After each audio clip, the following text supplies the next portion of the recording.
சின்ன வயசு இளைஞர், திடீர்னு ஏற்பட்ட மரணம், நெஞ்சை பிடித்து சரிந்த பரிதாப காட்சி.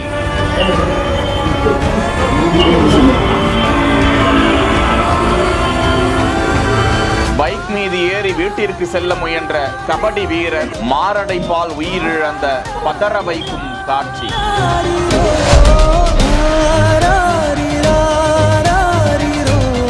திருப்பூர் மாவட்டம் அவிநாசி அடுத்த திருமுருகன்பூண்டி விஜிபி கார்டன் பகுதியை சேர்ந்த வெள்ளியங்கிரி என்பவரது மகன் 23 வயதுடைய கபடி வீரராக இருக்கக்கூடிய நவீன்குமார் அங்குள்ள பெரியாயி பாளையம் என்ற பகுதியில் செயல்பட்டு வரும் தனியார் நிறுவனத்தில் பணிபுரிந்து வந்த நிலையில் இரவு பணி முடிந்து வீட்டிற்கு செல்வதற்காக தனது பைக்கின் அருகே வருகிறார். அப்போதுதான் அவருக்கு நெஞ்சு வலி ஏற்பட்டு அந்த பைக் மீதே சரிந்து விழக்கூடிய சிசிடிவி காட்சி வெளியிடப்பட்டிருக்கிறது. அங்கிருந்தவர்கள் பதறிக்கொண்டு அவரை மருத்துவமனைக்கு தூக்கி சென்ற நிலையில் அவர் ஏற்கனவே உயிரிழந்து விட்டதாக தெரிவித்து விட்டனர். பரிசோதனையில் அவருக்கு மாரடைப்பு ஏற்பட்டதாக மருத்துவர்கள் கூறியிருக்கிறார்கள். தொடர்ந்து அவரது உடல் அவிநாசி அரசு மருத்துவமனையில் பிரேத பரிசோதனைக்காக அனுப்பப்பட்ட தகவல் அவரது உறவினர்களுக்கும் பெற்றோருக்கும் தெரிவிக்கப்பட விரைந்து வந்த அவர்கள் அங்கே குழுமி கதறி துடித்தது காண்போரை பதறச் செய்தது. முதிய வயதோ சிறிய வயதோ எப்போது மரணம் வரும் என்று தெரியாத நிலையில்